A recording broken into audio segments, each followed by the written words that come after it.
Hello there, and welcome to another episode of The Rest is Lean with me, Alan Lothian. Sadly, no John or Russell this time around, so they've left it in my capable or incapable hands. But nevertheless, I have the pleasure and the privilege of a dear friend of mine and one of the people I used to work with a few moons ago, and that is Astrid Mozes, of now the CEO, I believe, and chair of the Swedish-American Chamber of Commerce in Minnesota, Astrid. So welcome to the show. Thank you so much. Thanks for having me. Oh, you got it right. Did I get it right for a change? That's yes, good. Yes, you did. That's a great start. Let's open it upwards all the way then. I know you're a very, very busy lady, so thanks for taking the time out anyway. Listen, just for the viewers out there, we have a lot of episodes where we talk a lot around about specifically lean manufacturing, business improvement, that sort of thing. But also what we'd like to take maybe a bit of a slant on this time around with you, Astrid, is we have a lot of people contacting us around leadership techniques. So I thought, well, what better person to speak to than your good self? I mean, CEO, chair, you've been SVP, VP, CTO, president. I think the list is endless. Okay, yeah. I've run out of letters of the alphabet, so I'm really, really pleased that you could join us today. And I know our time together goes back probably the early 10s, around about 2011, 2012, when we first met at Eaton.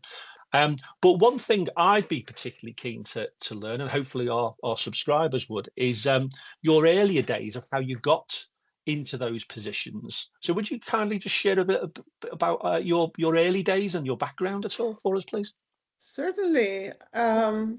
You mentioned all these titles. Titles to me really didn't ever matter. What really mattered is that I make an impact and I work on things that truly matter, in society.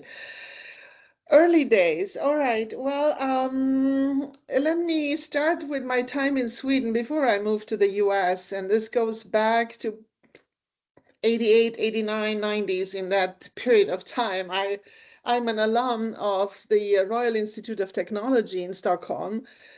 And I can honestly say that my time there has shaped not only my career, but also how I see the world and my place in it. I reflect a lot on this, and I just recently had an experience with a study in Sweden program, so it brought back all of those memories.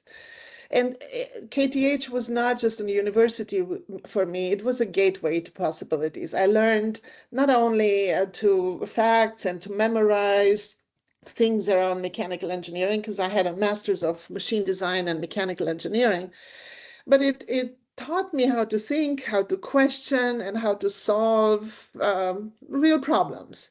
Okay. That was my starting point. And it wasn't just about competing for grades, it was creating something meaningful. And again, I didn't know it at the time. And that education in Sweden gave you that quiet confidence, in what you were doing. So that's kind of the story. That's how it began. Great. Is there much cultural difference, would you say? Obviously, then, was it shortly after that you moved over to the US? Yes. So I graduated in 88. In 89, I became a teaching assistant at the university, and I was teaching mechanical engineering to chemistry students for a year. And I soon realized that wasn't my thing. I didn't necessarily have the patience, and I wanted to continue to learn because I was so curious and I wanted to experience different things. And so in 89, I landed with Eaton Corporation. And I landed by a connection to the university. Eaton had a connection to the university. The opportunity came about. I didn't know what I was getting into. And I had responsibility for the Scandinavian territory, Sweden, Finland, Norway, Denmark. And my job was to create something out of nothing. That was really the job description. The blank canvas. Yeah, it was a blank canvas. I had no relationships, but what I did have was one of my last classes was hydraulics. And I'm like, oh, Eaton Corporation, this division is in hydraulics. I know something about hydraulics. I'm going to give it a try. And it was probably one of the best decisions I've ever made to join Eaton. It was very hard in the beginning, switching from academia to, a business environment, very difficult. Being alone, I had to rely heavily on all the people in Minnesota. And, it taught me that success is not always about where you end up. It's about who you become along the way, kind of. So this hardship in the beginning taught me a lot of lessons. When frustrations bubbled up, I learned how to deal with that and kind of tone it back down, take a deep breath, lean on people over here in Minnesota, and they would always be there for me if I needed some help. That was really the starting point.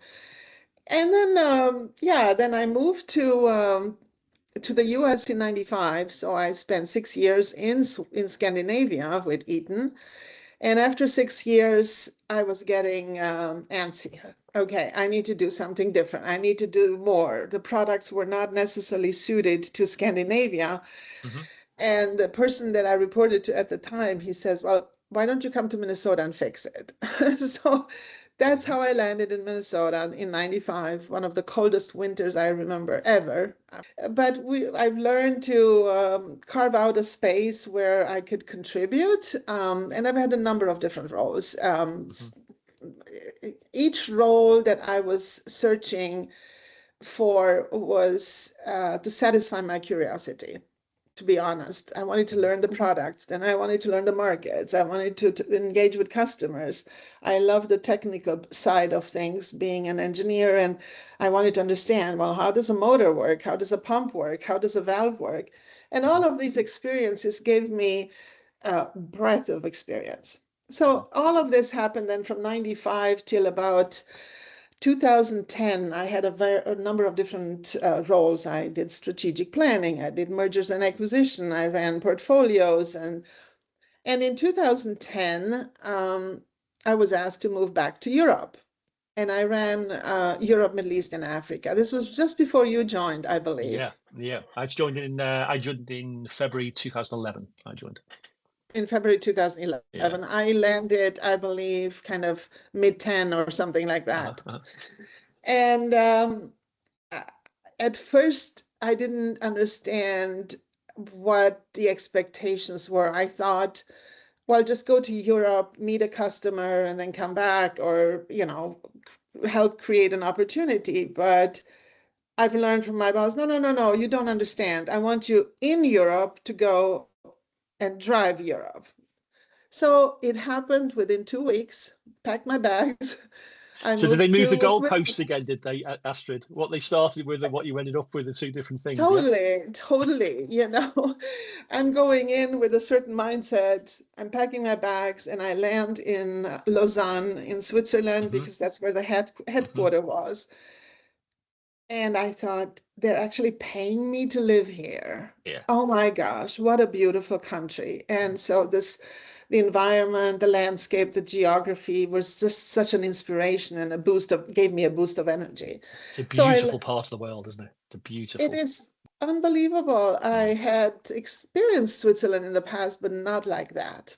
A lot of beautiful chalets, skiing was fantastic. Lake Geneva was just out of this world. And then to have Mont Blanc right in front of you was a bonus, right? Absolutely. Every time I drove to work, I was thinking, oh my gosh, I'm so grateful for this opportunity. I want to soak it in. You've made a really interesting couple of points listening to you. There's a couple of occasions where you've been on your own and not quite knowing what's going to happen next. And I think for as being a leader, I think that's one of the challenges that leaders may have, that loneliness or feeling of loneliness sometimes. Do you have any suggestions you could make to the audience on how to deal with that at all? Yeah, I heard this even before I kind of settled in my career from people. The higher you go, the lonelier you get, and I experienced that myself. What I try to do is always create this safe zone with my team, and have this open dialogue and over communicate. In the beginning, it was so important to over communicate. Who am I? What my expectations, and why are these expectations the way they are? And because I've learned to create this safe zone, people didn't keep ideas. They came back at me with thoughts, with ideas, with different ways of thinking. And the way I did that, I always, in my documents, I had something at the end of the document that says feedback is a gift. And that encouraged people to say, I disagree with what you're saying, or I disagree with the direction. Here's a better idea of doing it. And I reminded myself very often, just because I think this is the right way, I have to be open to other ideas. I have to, include the team in making this our direction, strategy, mission, vision, purpose, or what have you. And do you think that was also always that finding that balance, do you think, is also and I found personally, if I may say, I found this one of the most biggest challenges I had is trying to create that safe space and offer and encourage feedback and discussion, but then balancing that with your own decision making and knowing when to say enough's enough, but now we've got to move forward. Exactly. I was just going to go there because in Scandinavia, consensus building is very big, but you have patience to a certain point, and then you've got to make a decision. You can't wait until you have all the dots and I's crossed when everybody's on board. Sometimes you got to go and make a decision. And as I think about leadership, it is a relational process, right? And it's, I can almost say it's a dynamic competence. Because it combines two important competencies. One, you got to be strategic. You need to know where you're going, what the end game is. And at the same time, you have to be alert and agile all the time, because we live in an uncertain environment. There's things thrown at you that are out of your control, and you have to adjust. And so being strategic to me means that there is an organizational commitment to a future state, which you control, and you hopefully get it right the first time. You don't have to tweak it. Hopefully, yes, hopefully, because you don't always get it right the first time. Sometimes you have to tweak it. But that agility and that need for adjustment requires you to be fast and flexible, and you don't really have time to bring everybody on board all the time. Exactly. So and that's always the different dynamic, isn't it? Because the old adage I always remember is, you can't please everybody all of the time. Okay. Right. If you try, there's only one way you're going to go, and that's you are going to fail. Exactly right. Yeah. And I found that really, really hard in my early days. I really, really did. I don't know whether you had any of that sort of pain or pressure. Yeah, totally. I think it goes with many people. I think many people go through the same emotions. You want to make decisions, you want to go. You're holding back because you want to bring everybody along, and at some point in time you just make that call, right? And so it's this contradictions that you have to learn to master. That's a good point. Neither one of us had it before. This comes with experience, and then it comes with balancing tensions. Correct me if I'm wrong. Were you then part of the acquisition when it moved into Danfoss? Was that correct? Yes, of course. Yeah, because that was slightly before. I think I left Eaton shortly before then. Yes, of course. Tell me about that transition. How were there many differences between the two companies? I mean, for me, I found Eaton probably one of the most challenging organizations I've worked in, but actually, when I reflect back on it, one of the most fruitful in terms of learning. Look, it's hard to compare companies, right? Eaton was 24 billion at a time, 120,000 employees, and a public company. And when the decision was made after I returned from Switzerland, I had the role of the CTO in the division, in the hydraulics division. globally. And so I dealt with a lot of engineering activities, right? From research all the way to sustaining technologies through customer interactions. That was fun. But then in 2019, actually, when Eaton decided to change profiles and spin off hydraulics and move more on the electrical side, we all, kind of stopped thinking, oh my gosh, what's going to happen now? What's next? And so you had this immediate reaction of, where are we going to land? And we landed in an amazing spot, I have to say. We landed with Danfoss. This was a Danish company. Eaton and Danfoss used to have lots of great relationships in the past, but we landed with Danfoss, a privately held company. And the dynamics were different because in Danfoss, it was very product focused, product oriented. And when the two companies joined, when Eaton Hydraulics and Danfoss Hydraulics joined, I give a lot of credit to the executives because they said, we're creating a new company.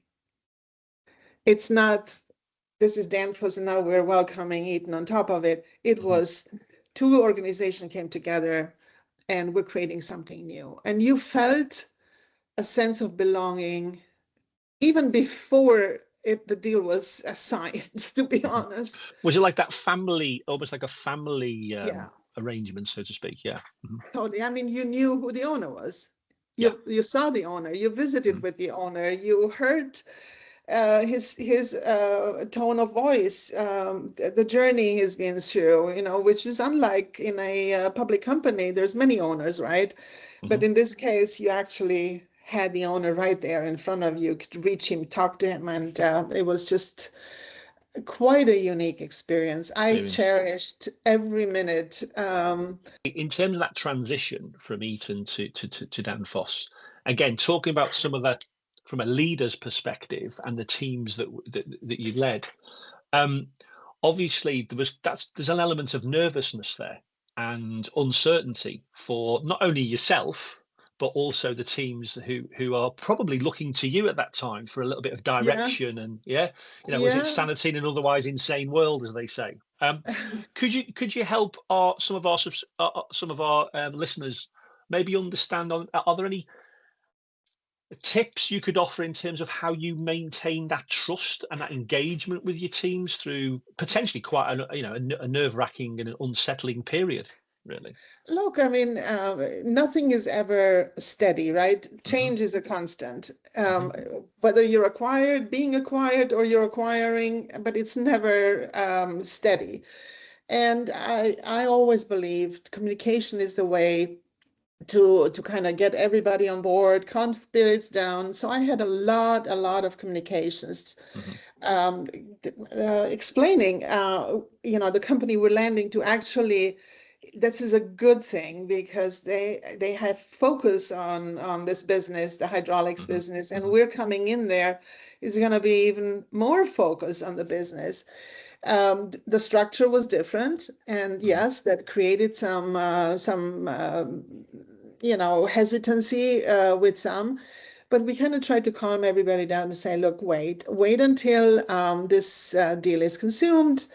Go through the emotions, the beginning of the emotions, and things will turn out great because the focus was so heavy on products. Do you think the fact that you, with your Scandinavian background and your Scandinavian roots and moving towards a Scandinavian business, privately owned business, do you think that might have helped in some way from a cultural aspect, do you think? Or totally. I immediately felt at home. The welcoming of this. I've been in acquisitions where maybe that welcoming step was dismissed to some degree. It's like, okay, the deal is done, let's go and let's move. But in this case, you really, really felt welcome. The culture, the way Scandinavian companies think, to bring people on board, to make sure the consensus is there, make sure voices are heard from both sides, right, before decisions are being made. that was something I had recognized. And when I went to school, I learned how to lead through the lens, the Nordic lens. And that was a big characteristic for Scandinavian education, but also Scandinavian businesses. You were part of Danfoss for probably around about 6 years or so then? 5 years? 5 years. Nearly 5 years, yes. You've moved on to other things now with the Chamber of Commerce. Do you want to tell us a little bit more about this fantastic opportunity that you've had put before you? Well, I think we're all going or have been going through these kinds of emotions. You know, when the day of retirement comes and you make a decision, it's time to retire, you feel it in your core. Okay, it's time to retire and do something else.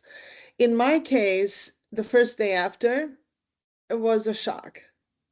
Okay, and I was probably for about 2.5 months, 3 months, I was in deep shock. What did I do? Why did I do this? What am I going to do with myself? Sip coffee all day? I mean, that's not who I am. And in Minnesota, we have an amazing American-Swedish Institute. This is led by an incredible leader.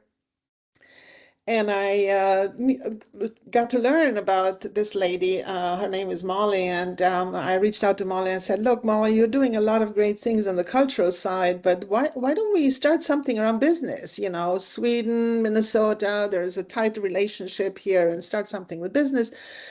And she said, well, are you aware about SAC? I wasn't. What is SAC? Well, it's the Swedish-American Chamber of Commerce. And that led to a number of discussions and dialogues with the Swedish-American Chamber of Commerce. And I landed this role, which is, all of us are a working board. Okay, so this is not a paid role. This is a voluntary, we're all giving back. Okay, that's the mindset. And but prior to this, I also accepted a role with a company in India, People Equation, where I am the advisory board member. So that's very different. An advisory board member versus a working board member, very different. And the company in India, People Equation, is working with Scandinavian and Western European companies to set up global centers of excellence and competence. Okay. So, but that was, I had more time on my hands, so I needed something more than the advisory board, and I landed with SAC.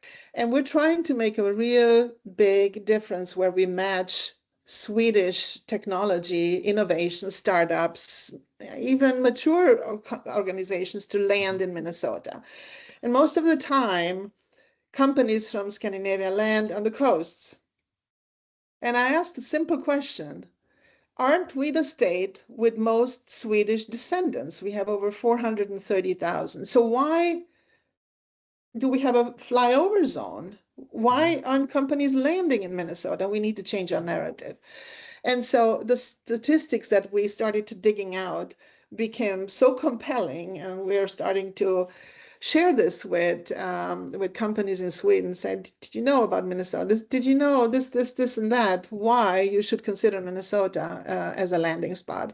And it has, so far, knock on wood, it has been very receptive on both sides. Who do you consider to be your most influential mentor? Bill Ross, unfortunately, he's no longer with us. He was my mentor, and my professor at KTH, Bridu Puk, he's also no longer with us, but those two have made an enormous impact in my life. And maybe I was too naive in my early years to really listen carefully and deeply, but later in my career, I reflected on this and said, if it wasn't for these two, I don't know what my career would have looked like. Do you know what? Sadly, it's. I think you don't know it until much later on in your career how much of an impact people in your early part of your career had on you. I had a very similar thing. My mentor from Toyota in Japan, who initially our relationship was not that good. I really struggled. And again, probably something which I've not told you before, but some of our listeners will be aware of, is I was at 27 years of age. I was sat in a car park on a rainy Sunday evening, a McDonald's car park, should I add, crying to my mother because I could not grasp the communication between the two cultures, typical Western and Japanese culture. I just could not grasp it. And it took many, many months to find that moment where it clicked. And ever since then, I always look back on that moment, and he is probably the number one most influential person in my life. Right. Absolutely. It is. We know this later in life, like you said. In the moment, somehow it doesn't sink in. Yes, later exactly. in life, and later in life, and then you wonder. I had the same reaction. I wish I spent more time with them. I wish I would have thanked them more. I wish I had done this and that, right? And still, big picture.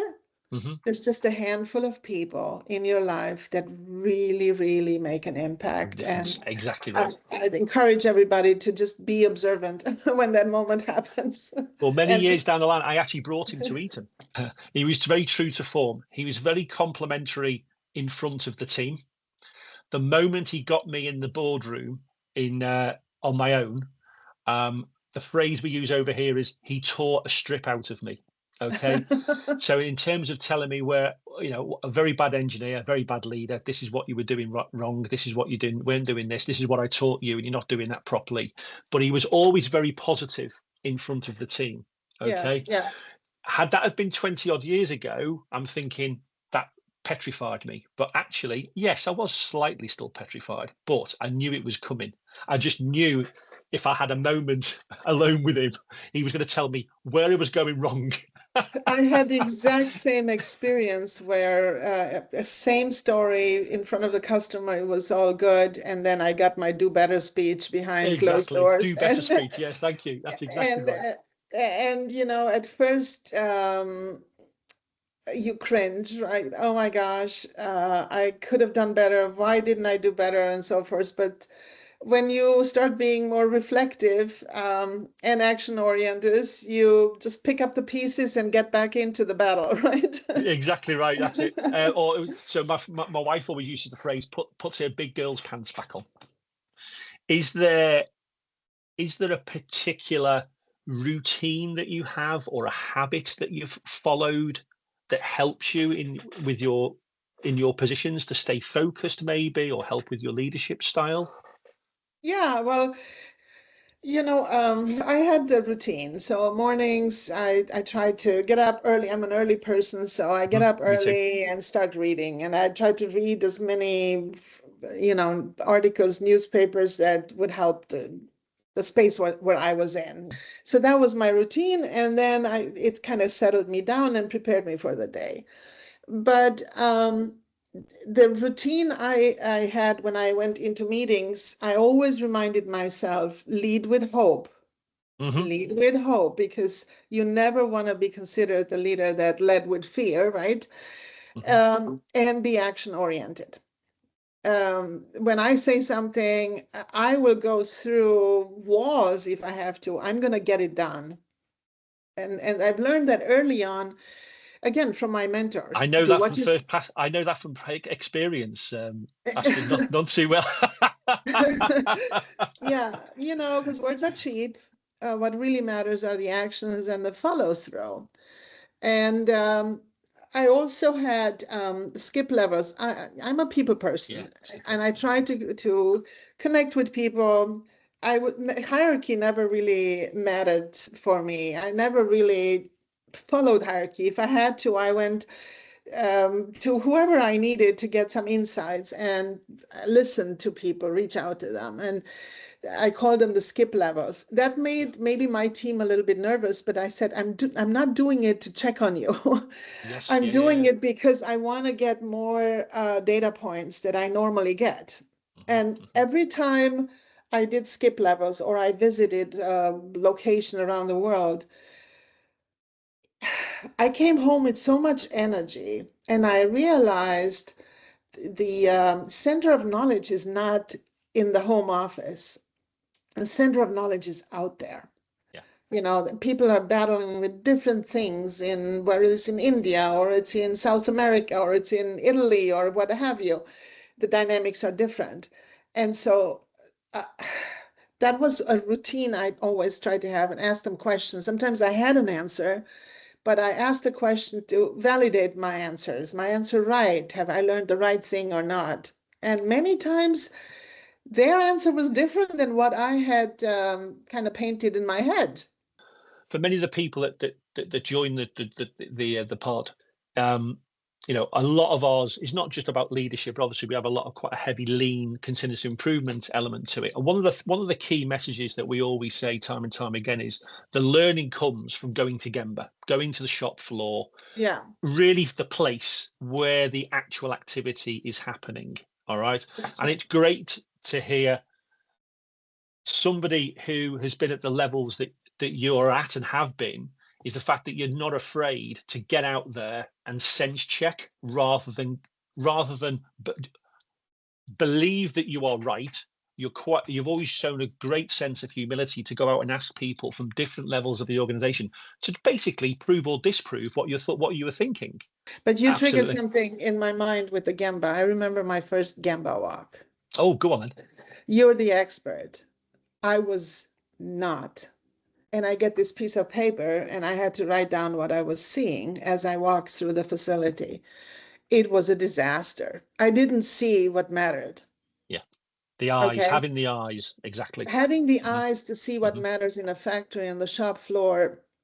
And when I came back and I submitted my sheet, this person pulled me aside and says, we need to do a 101 with you on what Gemba really means and what lean means and so forth. And I was a little taken by, I should have known these things. But then I said, look, I don't, so teach me, show me what good looks like. And I can't say I'm an expert, but I've learned new things of looking at, you know, safety through a different lens. Yes. You know, I had a guy climb up a ladder, you know, 5, 6 steps up. I would not have reacted the first time. Okay, with a harness. After this 101, this training, I looked at it through a different lens. And I would encourage everybody to get your leadership, give them that 101 Gemba walk experience. Absolutely. And teaching. Absolutely. Because they don't know what they don't know. And you know what? That's one of the biggest things that we get from some of the people who dial into us is technology drives us by meetings. How many times have you and I gone through a day in our typical work day and we've spent most of that time on a computer in a meeting? People throw a meeting in here, right?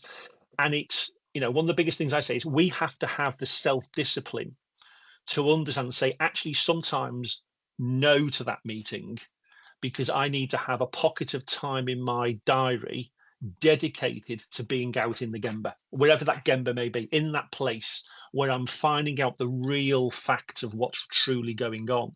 And a lot of it is their bosses who are actually throwing these meetings in. And a matrix structure like Eaton was, I mean, there's a lot of matrix organizations. And we don't realize all of a sudden it's so easy to fill and be double booked, triple booked in your calendar.